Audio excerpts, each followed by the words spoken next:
Xuống nè, dính nè. Như rơm.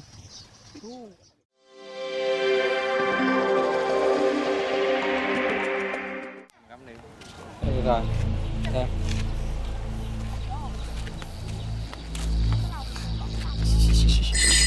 Không. Giết con này đi. Đây nè. À. Đây nó có cái dây cột bên kia. Cứu dây cột đi. Chim sẻ. Đúng không? Cái kéo sợi dây gì đó lên không? Khu này có chim. Chỉ bên phòng đánh cho mình. Rồi ok, chỉ sợi dài chỉ ra dính. Các bạn xem tình hình từ đây thế nào nha. Đó, nhìn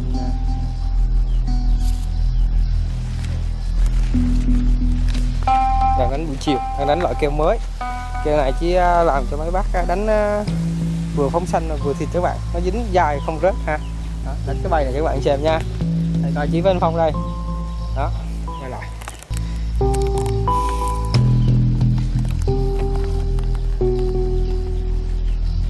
Rồi ok, chuyển vô vị trí đây. Đây cũng được. Lùi xin nhanh chiến không ơi.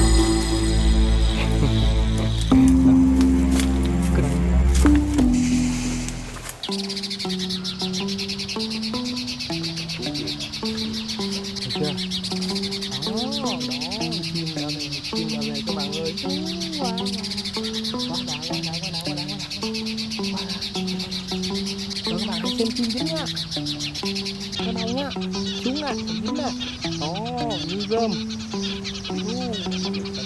có đã, xuống, thấy không, tiếng bíp cộng với keo chuẩn, sẽ giữ được con chim lâu, và cứ thế này thôi anh em ta lùm chim thôi ha. Nè cung, đây vô cung, đây vô.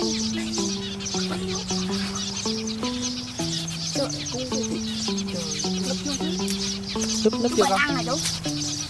Bảy ăn hay bảy bán? Con lui ra phía sau đi, con lui ngồi phía sau chú đi ha. Con ngồi phía sau chú đi cái chim nó sợ nó bay. Camera luôn. Đấy đó. Đấy đó liên con đấy. Đấy được chưa?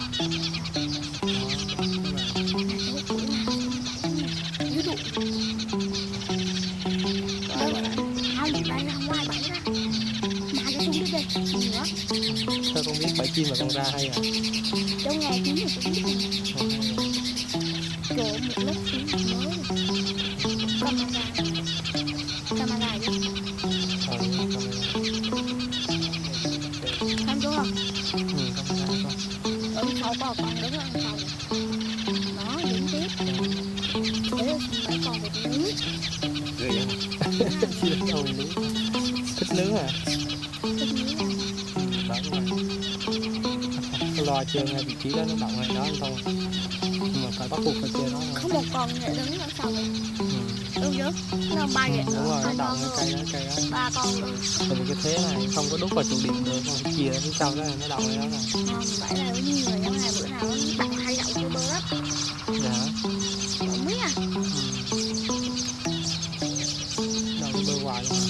Cái này dính luôn, mình để là dính nhiều. Dài luôn. Chú để ra cho anh dính cho con xem nha. Dính vào nhật đó. Một tên nữa. Con có nào đi bẫy cái này chưa? 3 con cũng làm bẫy. 3 con cũng bẫy, nhưng mà 3 con làm con chưa có thời gian để làm bẫy. Ba con bẫy đây biết. Không, 3 con lông nó không bẫy nữa. Để 5 nay rồi mà. 3 con cũng có lông nghề bẫy thôi, cũng chơi cắn. Chú xuống này cũng nhiều chú ăn thì chú bẫy.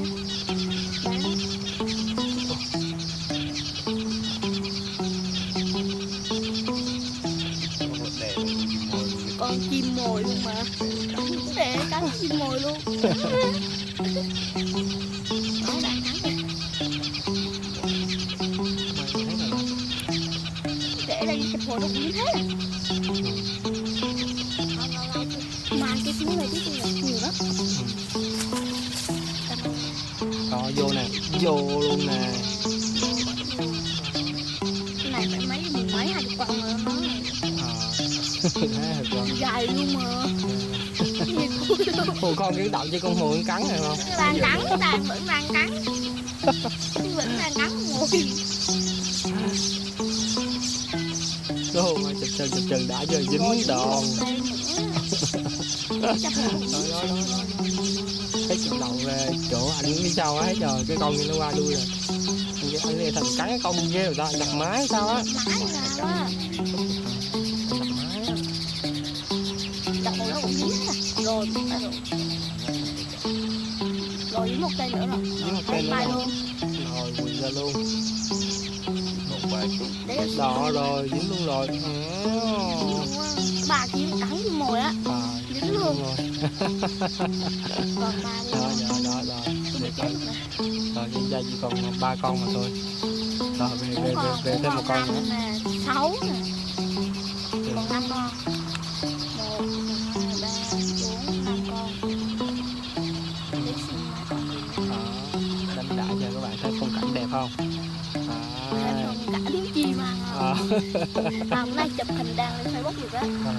Vậy mặt cu cái rồi. Ồ, lớp mấy rồi? 3. Lớp 3. Con tên gì? Đâu? Yên Tâm à? Nhà chú ở đâu?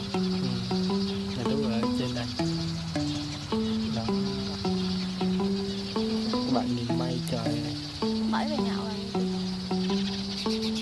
7 về chơi vui thôi. Nhậu gì suốt ngày chim này là ăn hoài ngán à. Con bò mình rớt nó dính con chân Rớt thì dính con chân à. Kìa con, cái con Trời đứng ngay chỗ ở ngoài đó, dính ở ngoài đúng không? Rồi vô con thứ hai á. Yên Con Tâm. chân à. Con rớt thì đâu tao mình lo. Không có rớt đâu, cái keo mà rớt gì. Ủa, nhảy Để cái phụ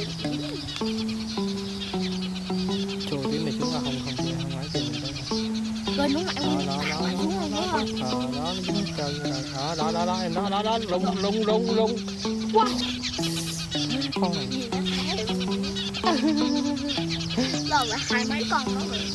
cái đường này đó đường đi lên đây luôn đó. Không, cái đường mưa. Đó đường bê tông tới nhà luôn. Đấy là cái đường này đi thẳng chim lên không à? Thôi anh em ta tới gỡ thôi. Lên nè. Sao? từ hồi Sao? Tới gỡ thôi. Chim ngừng rồi. Cô tới gỡ chim thôi. Đi. Rồi tạm tắt nha các bạn. Cho cô nhỏ đi gỡ. Con chừng ấy. Anh Phong. Đó. Các bạn muốn mua keo vít thì alo Chí nha, tiếng chim luôn ha. Đầu tư bộ về kiếm mồi. Đó, Chí Văn Phong. Đấy. Thế này nó không có lụa để cắm vào. Cho nên là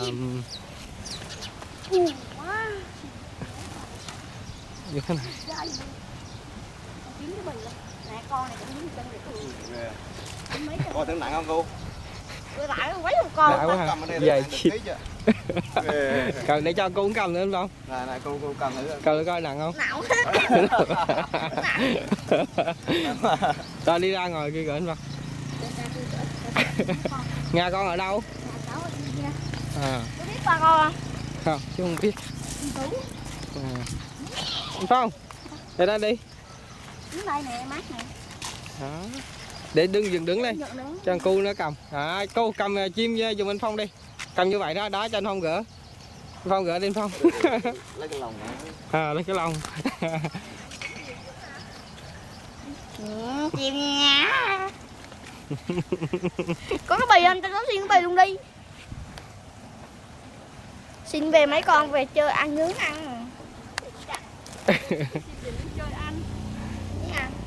Mập chưa mập tại sao lại xin về? Mập đâu. Ủa có cái lòng kìa. À, con đứng đây, con để im ở đây. Đó. Rồi, cho chú Phong chú gỡ chim. Nó nhà bà Nhung. Cứ giờ chung hả? Ừ, cái bà ra là Long Khâm. Trời. Các bạn, chim này này, Dày luôn. chấm già rồi không? Cái này về bán hay chứ? Ăn bán gì? Bán Bán này. Nó dính người luôn rồi. chín người Rồi luôn. người ta đi mua chim phóng sinh mua ra. Nè, nó mổ có con này. Ủa sao lại ấy cô cái kén nó mổ nó chứ? Cái bà đó bà già hay bà thiệt? Giả nè, thiệt chứ còn giả nào. Thiệt cái con chỗ này nó không thấy à, cột cái mỏ lại khỏi kêu à.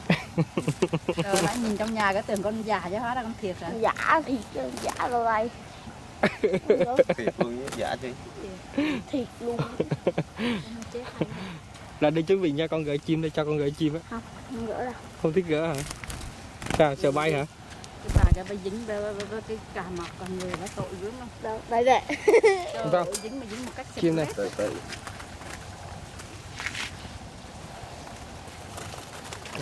Đó. già hết tiền. Cùng bà này bây giờ. Ừ. Này camera nè.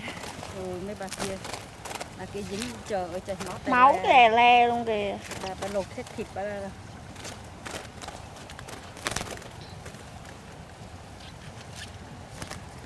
Nhỉ mày nhỉ nè bà Nhung nè.